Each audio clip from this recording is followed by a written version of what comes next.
At this hour, the Crew-3 astronauts are making final preparations to load into Dragon and prepare to come home.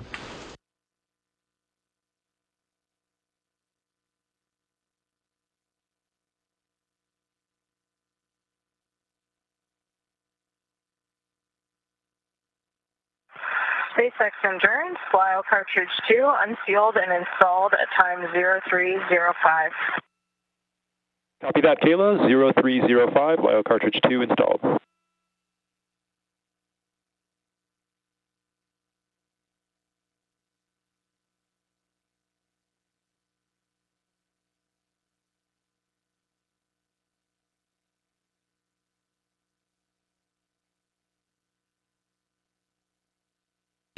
Teams on the ground continue to monitor weather in the splashdown zones, but everything looking good so far.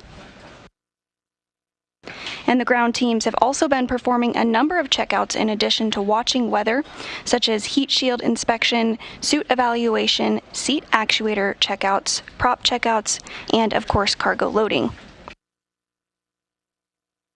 Right now we're waiting for crew ingress to the vehicle.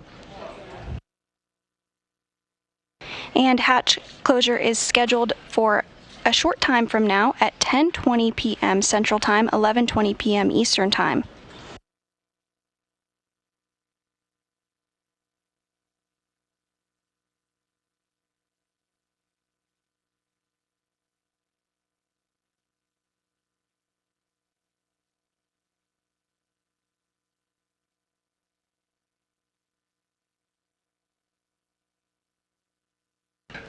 Once Dragon's hatch is closed, NASA astronaut Kjell Lindgren, who just arrived to the space station last week, will fix a docking target to the outside of the A-Pass hatch and then close it, creating a space called the vestibule.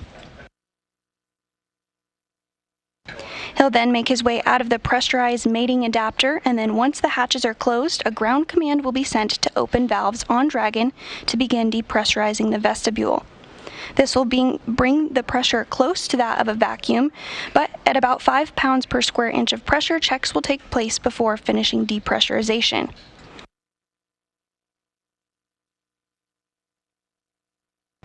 Following that, an undocking command will be sent, and it will take a moment for the umbilicals that connect power and data between the two spacecraft to detach. Then each of the 12 hooks holding Dragon in place will retract. Following this, 2 quick firings of Dragon's thrusters will initiate separation, and undocking will be complete.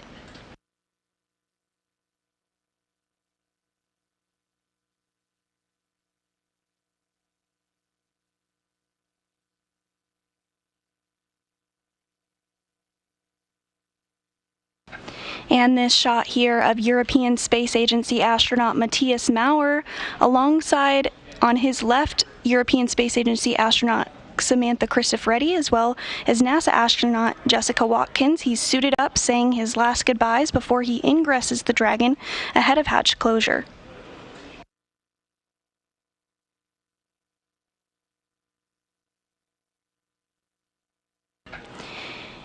And you all also can see NASA astronaut Kjell Lindgren, who also arrived to the space station just last week. He'll be primed to help support hatch closure operations from the space station side.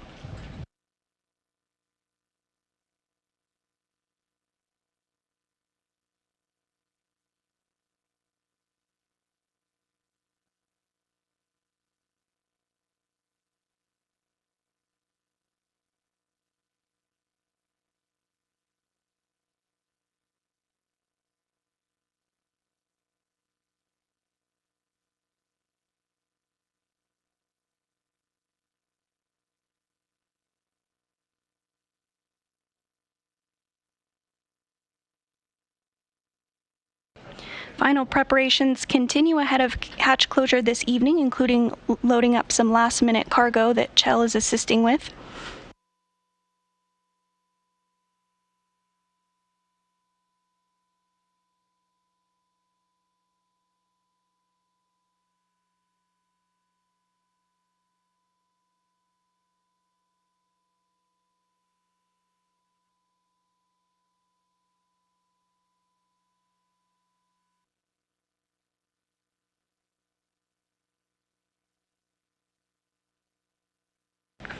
And once the crew is inside the Dragon vehicle, they will have a number of tasks to walk through, including getting internal cameras configured and uncovered, activating the Dragon cabin fan and its associated air filters, doing any quick cleaning of their touchscreen displays if necessary, and then, of course, finishing up donning their suits.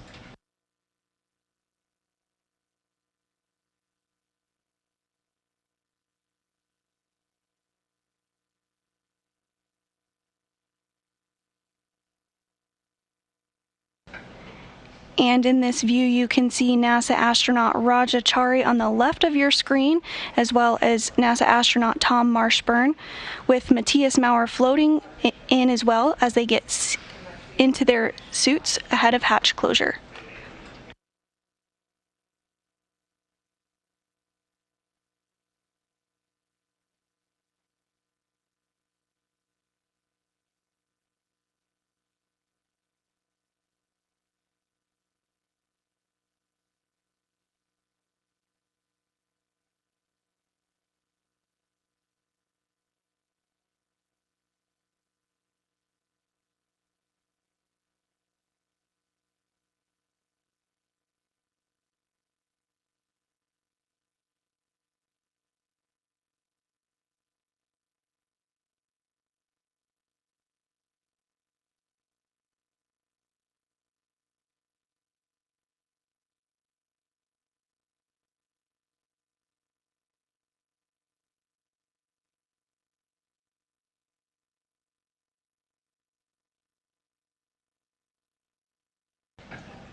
And endurance, I've got you 5 by 5. How many?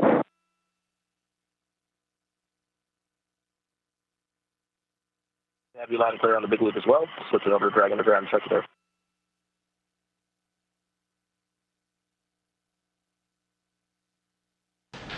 And you just heard some communication checks between the Endurance vehicle and the ground.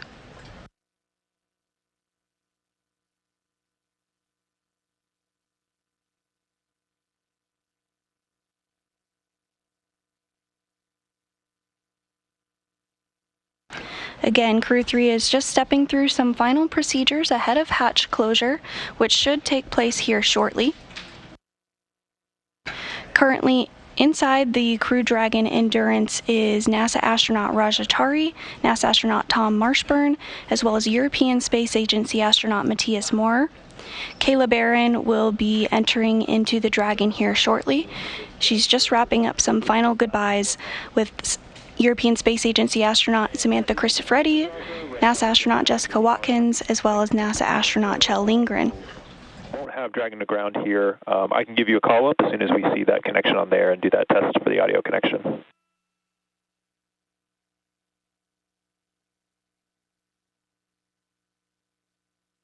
Copy, sounds good.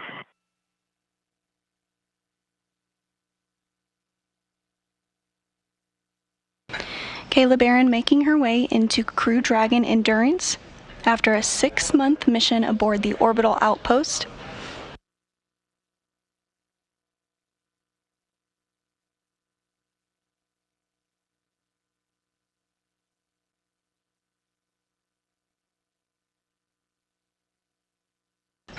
And as you can see now, all 4 Crew 3 astronauts are inside Crew Dragon Endurance, and they are suited up.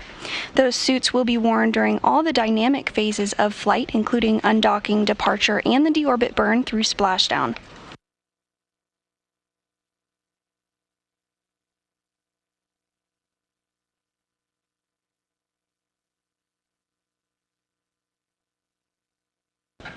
Once inside and settled, the crew may also go through their Dragon control systems before they close the hatch, which includes checking on small details like the configuration of the lights in the cabin and on their control panels, configuring their seats and footrests, and removing any temporary covers on items like the window covers prior to departure, as well as giving the Dragon hatch a thorough inspection, making sure there is no FOD or foreign object debris on the hatch seals. It's important to make sure there is no FOD so that the hatch can be completely sealed.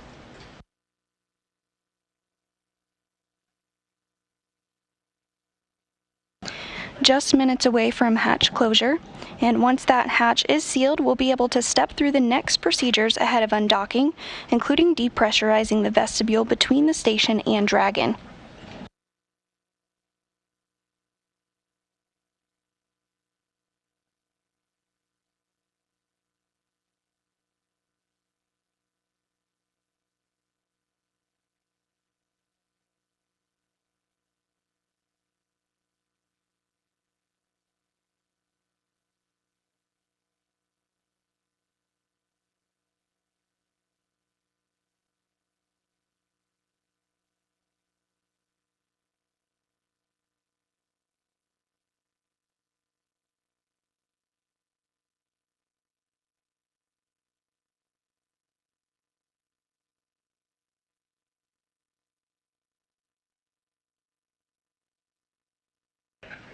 As Crew-3 prepares to depart the space station, we're wrapping up a period of direct handover where the Crew-3 astronauts were able to show around the Crew-4 astronauts who just arrived last week. That helps bring them up to speed on where things are at before Crew-3 departs.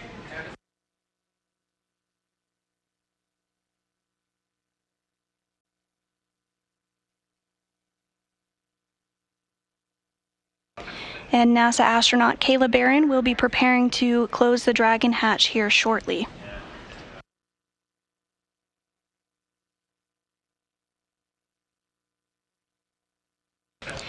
There are several hatches, one of which is of course the Dragon hatch on Dragon, but then we also have the APAS hatch, which is the hatch on the station side in between what is called the vestibule. That's the part that will be depressurized down to vacuum before Crew-3 physically separates.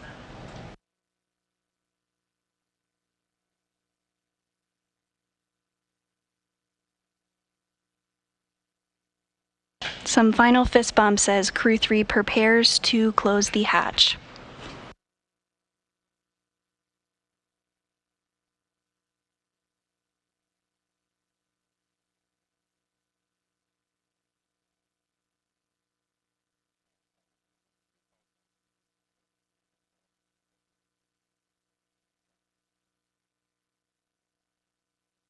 SpaceX and Houston on the big loop. Endurance, we're on step 5 of 4.010, and then for the ISS procedure 2.103, we are ready for 3.8. Just wanted to confirm we're going to close the Dragon hatch.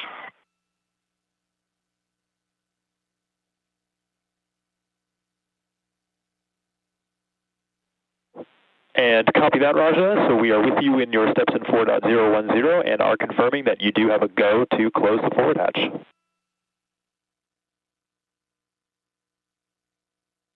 Copy, hatch closure is work. And good news, hatch closure now in work.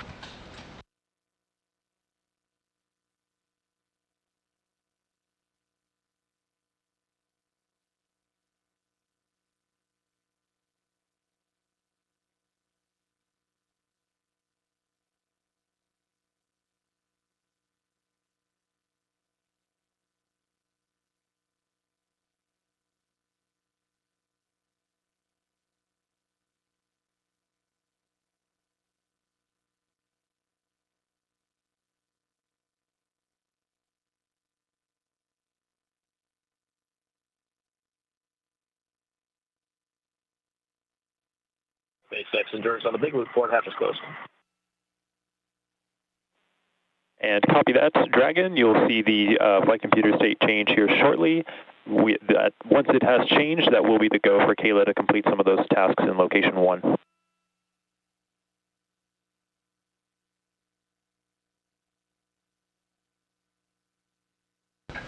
And the hatch is closed right on the timeline at 10:20 p.m. Central Time, 11:20 p.m. Eastern Time.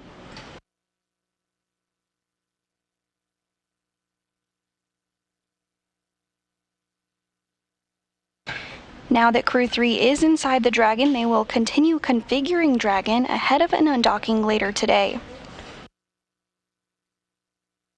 That undocking will occur in the wee hours tomorrow morning at 12:05 a.m. Central Time, 1:05 a.m. Eastern Time.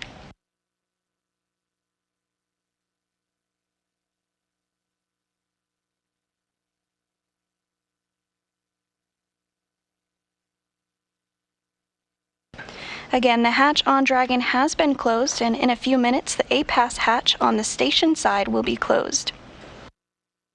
APAS is an acronym that stands for Androgynous Peripheral Attachment System, and it's an integral part of the docking system.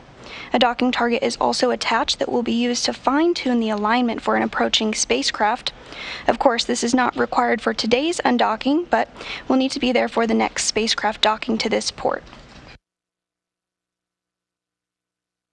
Once that APAS hatch is closed, depressurization of the vestibule will begin.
Crew-3 continuing to step through procedures ahead of undocking.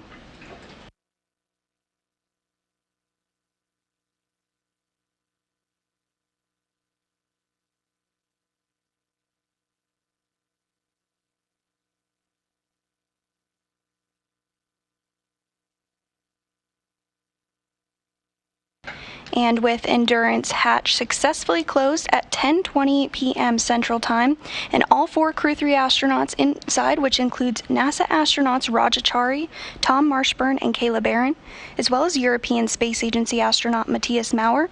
That will wrap up our hatch closure coverage. We'll be back live on the air for undocking coverage, and will remain on the air through splashdown of Endurance off the coast of Florida at 11:43 p.m. Central Time, 12:43 a.m. Eastern Time. Our undocking coverage will begin just a short time from now at 11:45 p.m. Central Time, 12:45 a.m. Eastern Time. We hope you'll tune in for that as well. Until then, this is Mission Control Houston.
A new crew launches to the space station, another crew wraps up an historic mission to the station, and more time to explore for some planetary science missions.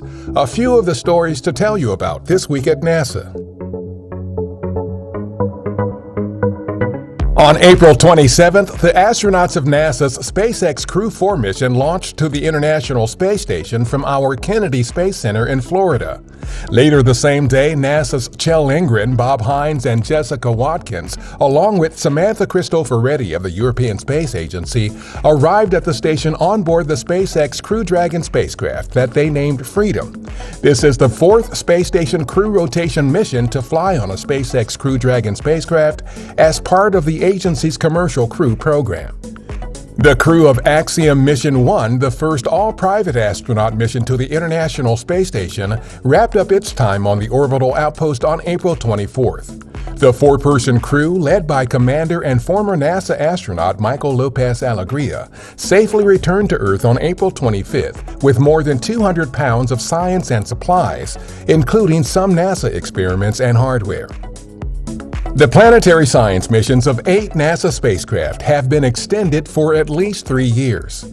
These include Mars Odyssey, the Mars Reconnaissance Orbiter, MAVEN, the Mars Science Laboratory's Curiosity rover, the InSight Mars Lander, OSIRIS-REx, New Horizons, and the Lunar Reconnaissance Orbiter. The missions were extended because of their scientific productivity and potential to deepen our knowledge and understanding of the solar system and beyond. Our Ames Research Center is celebrating 3 years of the free-flying robotic Astro Bees busily buzzing about the International Space Station. The 3 robots have put in over 750 hours of work and completed more than 100 activities, from tech demonstrations to assisting in experiments. Robots like these are essential components of our Artemis program to return humans to the moon and to eventually send people to Mars. Unlike the space station, future deep space outposts may not be crewed year-round and may need robotic autonomous systems to remain operational. Outside the International Space Station, cosmonauts Oleg Artemyev and Denis Matveyev of Roscosmos conducted a spacewalk on April 28th to continue outfitting the European robotic arm that is attached to the Nauka Multipurpose Laboratory module. Future spacewalks are planned to continue work on the robotic arm and to activate Nauka's airlock for use on future spacewalks. That's what's up this week at NASA. For more on these and other stories, follow us on the web at nasa.gov/twan.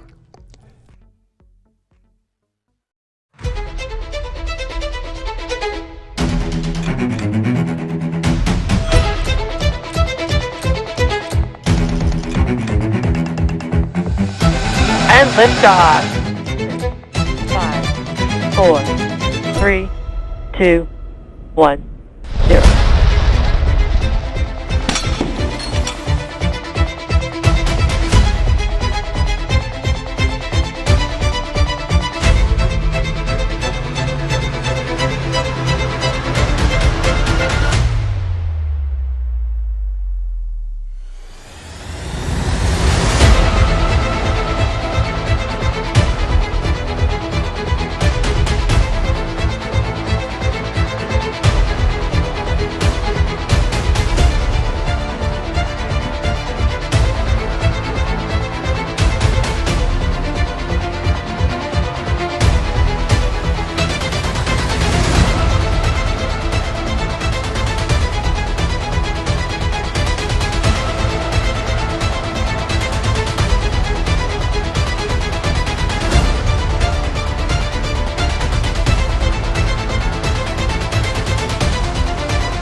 Hey there, I'm NASA astronaut Ricky Arnold. Welcome aboard the International Space Station. Today we're going to talk about the Space Station Truss. The truss segment is just about 100 meters from side to side. A truss is a segment or part of the whole integrated truss structure. The trusses are used to support the 16 solar array panels, which provide energy for us, and radiators which get rid of excess heat that builds up inside the space station. The design of the truss involves triangles and beams, which can be seen on Earth in structures like bridges. Why triangles? Well, this is because of